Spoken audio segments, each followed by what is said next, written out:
Good morning everyone. আজকে ছিল আমাদের বাড়িতে রাখির খাওয়া দাওয়া। তো যেহেতু রাখির খাওয়া দাওয়া ছিল, টুকাই চলে এসছে আর ঘুম থেকে উঠে দেখছি এরা গেম খেলছে। আর অনেকটা বেলা হয়ে গেছিলো, আর আজকে যেহেতু খাওয়া দাওয়া তো কাজ অফ রেখেছিলাম, কোনো অর্ডার নিইনি। এবং তার মাঝখানে একদম ঘুম থেকে উঠে আর সময় ছিল না বলে একদম লাঞ্চ করে নিয়েছি। তো দেখতেই পাচ্ছ কী কী দিয়ে লাঞ্চ করলাম। ওগুলো যে আমি খুবই কম ভাত খেয়েছি, কারণ আমি জানি আজকে মা মাটন বানিয়েছে। আর মাটন খেতে আমি ভালোবাসি, কিন্তু সবার হাতেও না, এমনকি কোনো রেস্টুরেন্টেও না, নিজে বানিয়েও না, শুধুমাত্র মায়ের হাতে। আমি সব রান্না করতে পারলেও মাটনটা শুধুমাত্র মায়ের হাতেই খেতে পছন্দ করি, খুব খুব ভালো লাগে। আর বিকেলে মাসিও এসেছিলো আমাদের বাড়িতে।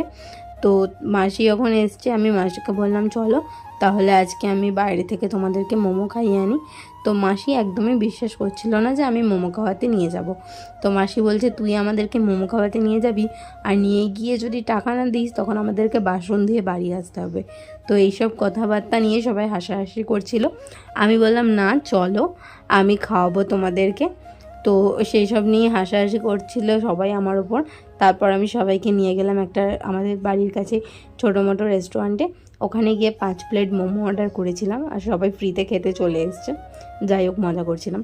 তো মাসিকে বলছিলাম এই তো তোমার ফোনের কভারের পেছনে 500 টাকা রয়েছে, যদি আমি টাকা না দিই তো তুমি এটা দিয়ে বিল পেমেন্ট করে দিও। তো মাসি বলছে না না, তুই নিয়ে এসছি এখন, তুইই দিবি। তো আমি এই টাইমটাতে মোমোর জন্য ওয়েট করছিলাম যে মোমোটা আমাকে কেন দিচ্ছে না। আর সেই দিনকে আমার হয়েছিল ভীষণ গলা ব্যথা, কাশি, ইনফ্যাক্ট এখনও আমার কাশি হচ্ছে। তখন আমার সেই দিনকে শরীরটা খুবই খারাপ ছিল।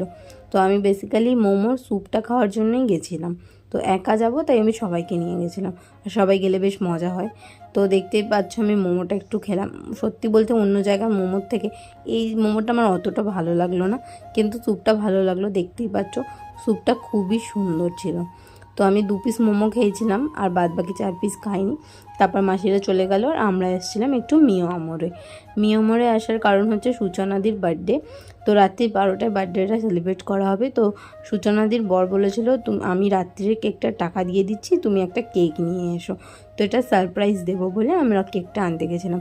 এই চকলেট কেকটা আমার পছন্দ হয়েছিল, তো চকলেট কেকটা নিয়ে নিয়েছিলাম, তার সাথে নিয়ে নিয়েছিলাম ক্যান্ডেল।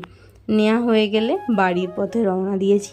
বাড়িতে এসে আবার দেখলাম যে সূচনাদি প্রসাদ পাঠিয়েছে।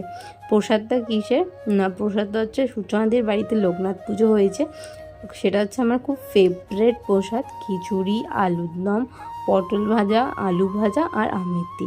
তো আজকে ছিল এই দিনটা, কেমন লাগলো